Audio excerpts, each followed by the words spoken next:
মঙ্গল শোভাযাত্রা বিষয়টা কি?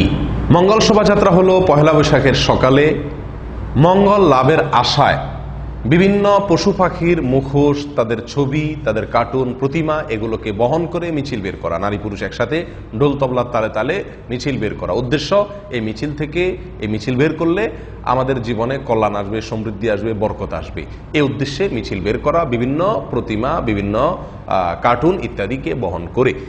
এটা হলো মঙ্গল শোভাযাত্রা। মঙ্গল শোভাযাত্রায় যে সমস্ত পশু পাখির মুখোশ অথবা প্রতিমা, ছবি এগুলো বহন করা হয়ে থাকে, এগুলো আসলে কেন বহন করা হয়ে থাকে?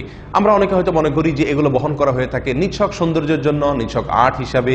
আমি বলবো না, বরং এগুলো বহন করা হয়ে থাকে এই জন্য যে এগুলো বহন করলে নাকি মঙ্গল আসবে, কল্যাণ আসবে, এগুলো নাকি কল্যাণ এবং মঙ্গল এনে দিবে, সেই বিশ্বাস থেকে এগুলোকে বহন করা হয়ে থাকে।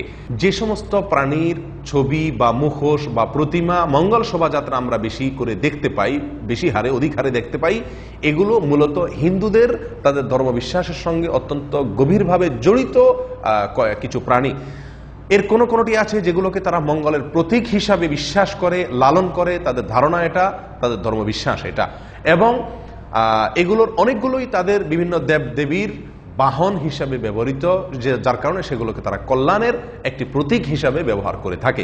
যেমন মঙ্গল শোভাযাত্রা বেশি পরিমাণে দেখতে পাবেন পেঁচার মুখোশ বা পেঁচার ছবি বহন করা হয়ে থাকে, ধারণ করা হয়ে থাকে।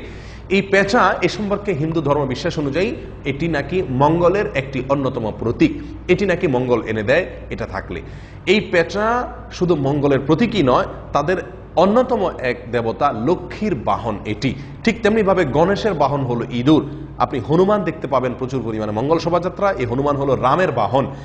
সেই সাথে হাঁসের উপস্থিতি, হাঁসের ছবি, এটার উপস্থিতি আপনি প্রচুর পরিমাণে দেখতে পাবেন মঙ্গল শোভাযাত্রার মধ্যে। এই হাঁসের যে ছবি বা তার যে ভাস্কর্য, এটি আমরা দেখতে পাই যে বহন করা হয় আপনার মঙ্গল শোভাযাত্রার মধ্যে। এই হাঁস এটা হলো আপনার সরস্বতীর বাহন, হিন্দুদের অন্যতম দেবতা। এবং হাতি, বাঘ এবং আপনার সিংহ আমরা বেশি পরিমাণে দেখতে পাই মঙ্গল শোভাযাত্রায় হাতিকে। এই যে হাতি, এটার উপস্থিতি অনেক বেশি, বাঘ এবং সিংহের উপস্থিতি অনেক বেশি দেখতে পাই, কারণ হিন্দুদের অন্যতম একজন দেবতা দুর্গা, এই দুর্গার বাহন হলো এগুলো, সেগুলোকে আমরা মঙ্গল শোভাযাত্রা দেখতে পাই। সেই সাথে গাভী, এটা হলো রামের সহযাত্রী। ময়ূর, এটা হলো কার্তিকের বাহন। খেপা ষাঁড়, এটা হলো শিবের বাহন। এছাড়াও হিন্দুদের অন্যতম একটি দেবতা হলো সূর্য দেবতা। তারা সূর্য দেবতাকে পুজো করে তাদের কল্যাণের আশায়, আলোকময় জীবনের আশায়, আলোকময় বছরের আশায়। এই সূর্য দেবতা আপনি মঙ্গল শোভাযাত্রা প্রচুর পরিমাণে তার আদলে আপনার একটি সূর্যের মতো, সূর্যের চিত্র মানুষের মাথার মতো দেখতে পাবেন, প্রচুর পরিমাণে বহন করা হয়ে থাকে। এই যে ছবিগুলো, এই যে প্রতিমাগুলো, এই যে ভাস্কর্যগুলো, এই যে মুখোশগুলো আমাদের মঙ্গল শোভাযাত্রায়, আমাদের দেশে মঙ্গল শোভাযাত্রা আমরা দেখতে পাই, এগুলোর পেছনে একটি ধর্মবিশ্বাস কাজ করে।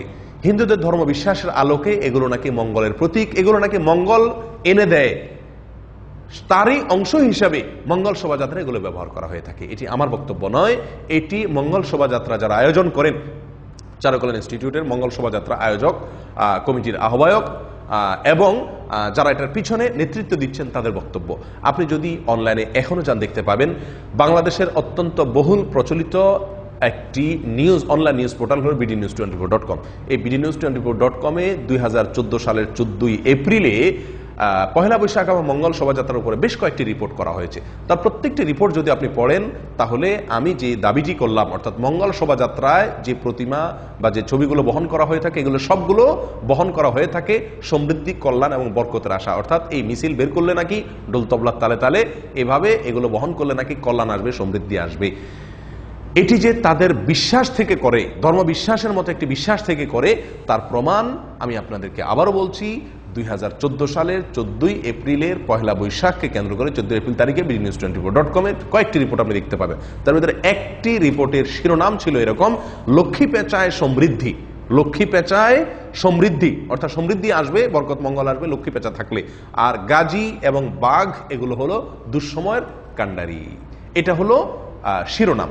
এই শিরোনামের ভিতরে রিপোর্টার এই মঙ্গল শোভাযাত্রার আয়োজক কমিটির আহ্বায়ক অন্যদের বক্তব্য যে কোট করেছেন, তার আলোকেই তিনি এই শিরোনাম স্থির করেছেন। অর্থাৎ তারা এই পেঁচা পুচা এগুলো যা রাখেন, সেগুলো সমৃদ্ধির আশা রাখেন, কল্যাণের আশা রাখেন।